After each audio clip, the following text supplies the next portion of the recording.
Polres Kuningan telah memanggil 2 oknum pelajar pelaku seks menyimpang dalam video viral. Perbuatan mesum pasangan sesama jenis yang masih berstatus pelajar di Kabupaten Kuningan.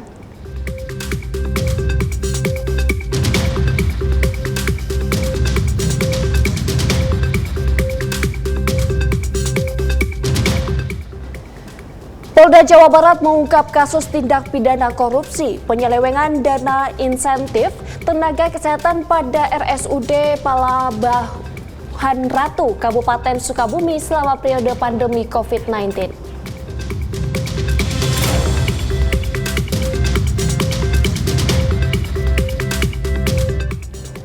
Polda Banten berhasil mengungkap kasus pembunuhan berencana pasca penemuan mayat di pinggir jalan tol Jakarta Merak.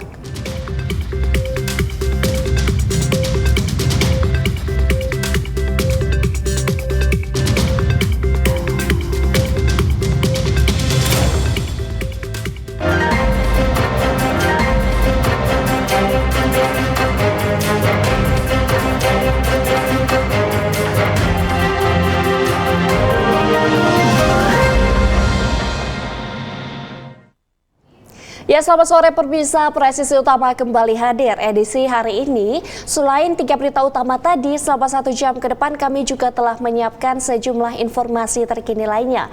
Bersama saya Bribda Joyce Yudike, inilah Presisi Utama selengkapnya.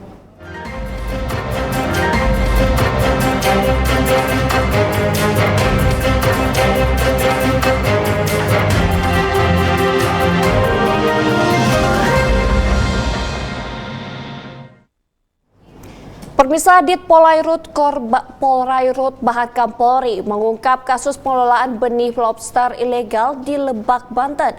Dari pengungkapan kasus ini, polisi berhasil mengamankan total kerugian negara sebesar 32 miliar rupiah. Bahatkam Polri mengungkap kasus pengelolaan benih-benih lobster dan mengamankan 4 pelaku itu berinisial DS, DD, DE, dan AM. Mereka memiliki peran yang berbeda-beda dalam kasus ini. DS berperan sebagai kepala gudang, kemudian yang melakukan penyewaan dan mengontrol mencari pekerja. Adapun pelaku berinisial DD dan DE berperan sebagai tukang kemas yang direkrut oleh DS sekaligus mengerjakan memberikan oksigen ulang. Sedangkan AM berperan sebagai perantara antara 3 pelaku dan pemilik lahan yang digunakan untuk mengelola benih-benih lobster. Kasubdit Gakumdit Polair Kor Polairut Bahatkam Polri Kombes Pol Doni Charles Go menyebut pengungkapan kasus ini berawal dari informasi masyarakat. Yang pertama berinisial DS, ini perannya dia sebagai kepala gudang, kemudian yang melakukan penyewaan juga, kemudian yang mengontrol mencari pekerja. Ini yang pertama. Kemudian yang kedua, ini inisial DD dan DE. Ini perannya mereka sebagai tukang kemas. Jadi untuk memberikan oksigen ulang, mereka pekerja karena mereka direkrut oleh saudara DS. Kemudian satu lagi, ini berinisial AM.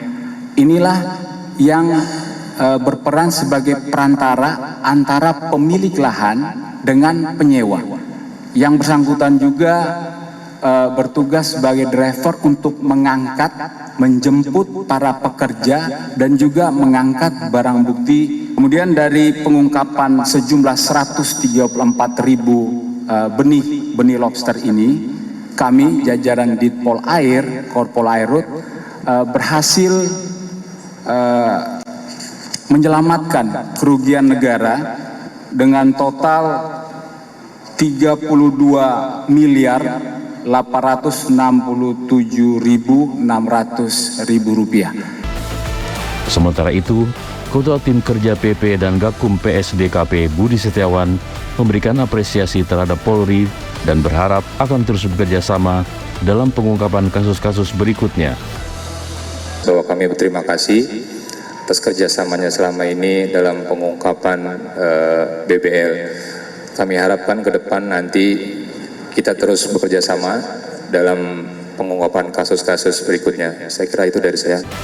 Atas perbuatannya, pelaku dijerat dengan pasal Undang-Undang Perikanan dengan ancaman pidana 8 tahun dan denda 1,5 miliar. Dari Jakarta, Jelang Baskara Willy Amanda melaporkan untuk Polri TV.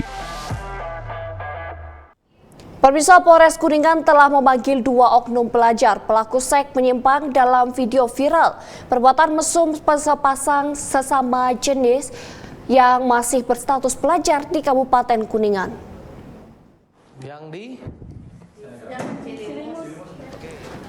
Kadit PPA Polres Kuningan Ibtu Suhandi mengatakan dari hasil pemeriksaan, perbuatan cabul sesama jenis tersebut dilakukan siang hari di dalam ruang kelas salah satu SD di dekat tempat tinggal pelaku. Kedua pelaku masih berstatus pelajar SMA dan SMP.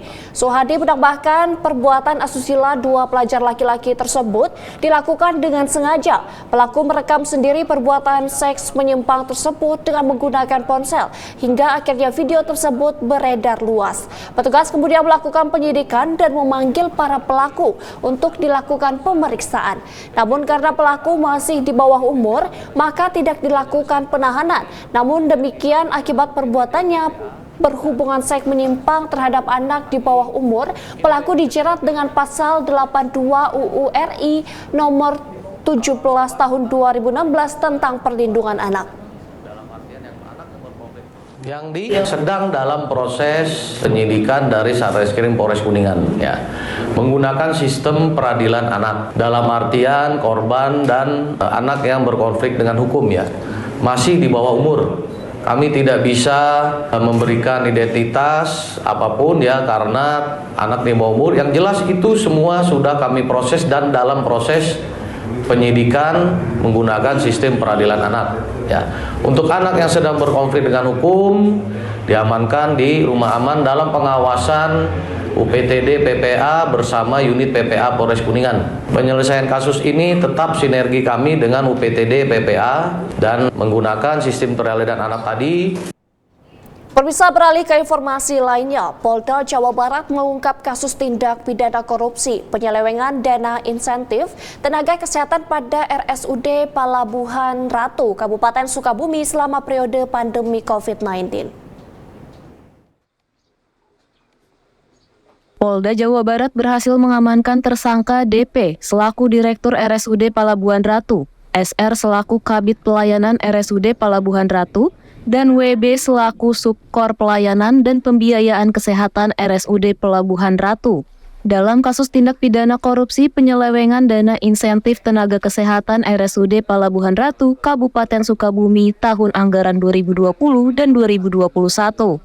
Kabid Humas Polda Jabar Kombes Pol Jules Abraham Abbas mengatakan peristiwa ini dilakukan tersangka DP selaku pimpinan fasilitas pelayanan dengan mengajukan nama-nama tenaga kesehatan yang tidak menangani pasien COVID-19 sebagai titipan untuk mendapatkan uang insentif bagi tenaga kesehatan yang menangani COVID-19 pada UPTD RSUD Pelabuhan Ratu, Kabupaten Sukabumi yang bersumber dari APBN tahun anggaran 2020 dan 2021. Hasil pencairan insentif tenaga kesehatan tersebut digunakan untuk uang kas ruangan COVID-19 dan dibagi-bagikan kepada pegawai RSUD serta kepentingan pribadi. Dari hasil audit, kerugian keuangan negara dalam kasus ini mencapai 5, miliar rupiah. Kemudian terkait dengan modus operandi dari tindak pidana korupsi ini adalah membuat data fiktif dalam hal proses pengajuan dana insentif bagi tenaga kesehatan atau nakes yang menangani COVID-19. Kemudian juga membuat laporan pertanggungjawaban fiktif. Jadi ada kurang lebih 2 modus operandi yang dilakukan dalam penyelewengan tindak pidana korupsi. Untuk mempertanggungjawabkan perbuatannya, tersangka terancam Undang-Undang tentang Pemberantasan Tindak Pidana Korupsi dengan ancaman hukuman pidana penjara seumur hidup atau 20 tahun dan denda paling banyak 1 miliar rupiah. Dari Humas Polda Jawa Barat melaporkan untuk Polri TV. Nggak ada yang mau ngangkat gocapan ya. Kenapa nggak mau ada yang 50-an dan? Ya, pemirsa, Polda Banten berhasil mengungkap kasus pembunuhan berencana pasca penemuan mayat di pinggir jalan tol Jakarta Merak.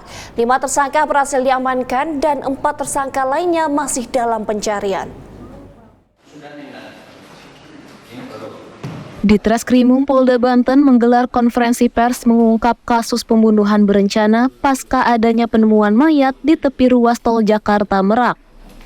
Kabid Humas Polda Banten Kombes Pol Didik Haryanto menjelaskan, kronologis kejadian bermula ketika adanya penemuan mayat seorang laki-laki di pinggir jalan tol Merak Jakarta kilometer 77B, Kasemen Kota Serang, Banten dengan kondisi mengalami luka-luka akibat kekerasan benda tajam. Mayat tersebut kemudian dibawa ke RS Bayangkara Polda Banten untuk proses identifikasi dan visum serta dilakukan autopsi.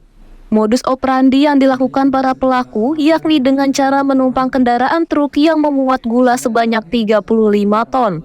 Di tengah perjalanan, salah satu pelaku meminta berhenti untuk buang air kecil. Namun kemudian pelaku membekap supir lalu menusuknya hingga tewas. Para pelaku kemudian membawa truk yang membawa gula ini untuk dijual kepada penadah. 5 orang tersangka berhasil diamankan dalam kasus ini. Adapun tersangka jumlah keseluruhan ada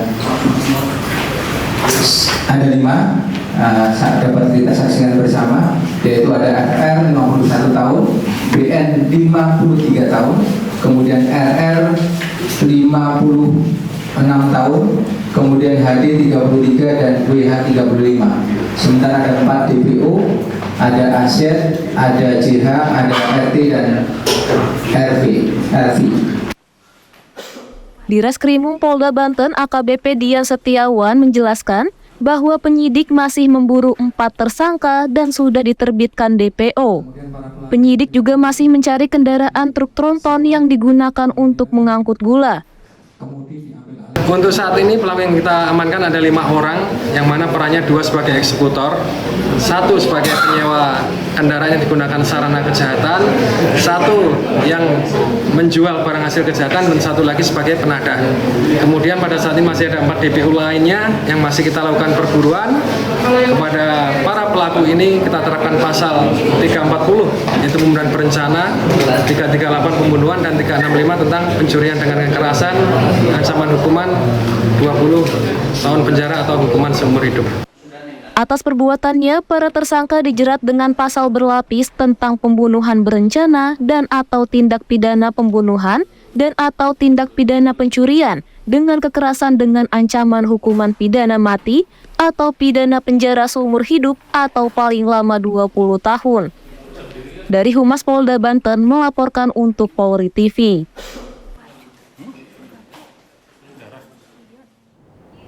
Pemirsa, Direktorat Reserse Narkoba Polda Kepri melakukan pemusnahan barang bukti narkoba jenis sabu, narkotika jenis ganja kering, dan narkotika jenis bunga ganja dari kasus tindak pidana narkoba yang terjadi di wilayah Kepulauan Riau, periode bulan Agustus sampai dengan bulan September 2024.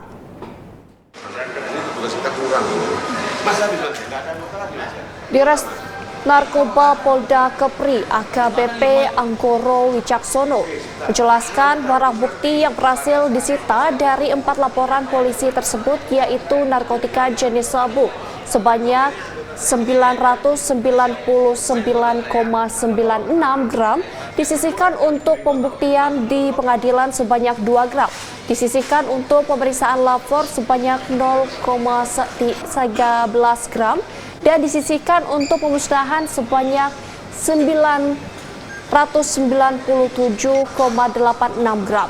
Narkotika jenis ganja kering sebanyak 2.673,52 gram, disisihkan untuk pembuktian di pengadilan sebanyak 4 gram, disisihkan untuk pemeriksaan lapor sebanyak 0,69 gram, dan disisihkan untuk dimusnahkan sebanyak 2.668,83 gram.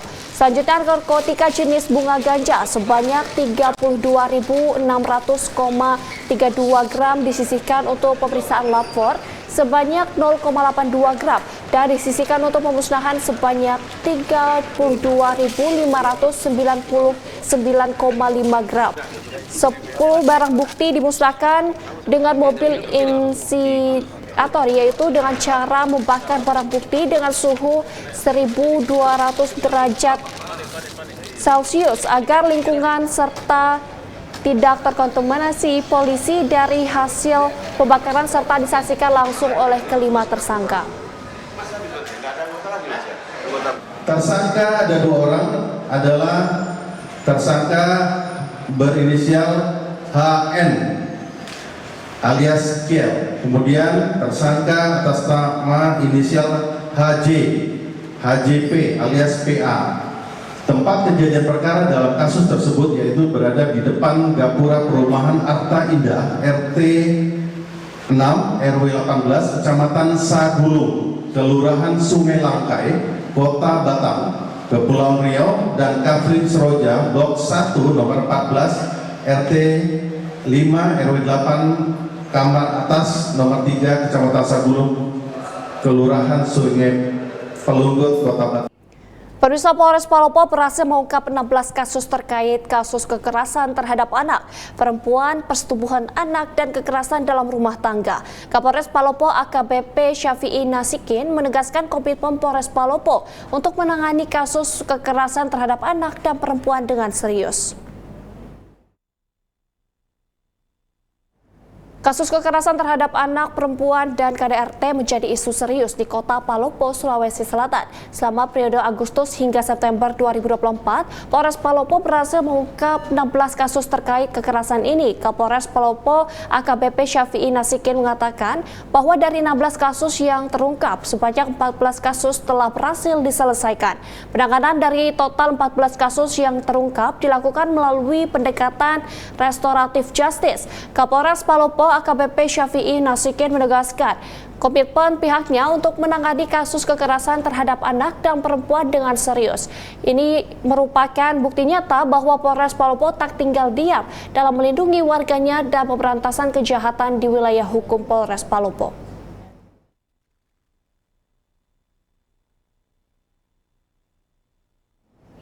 Pemirsa, usai jeda berikut, Presisi Utama akan segera kembali.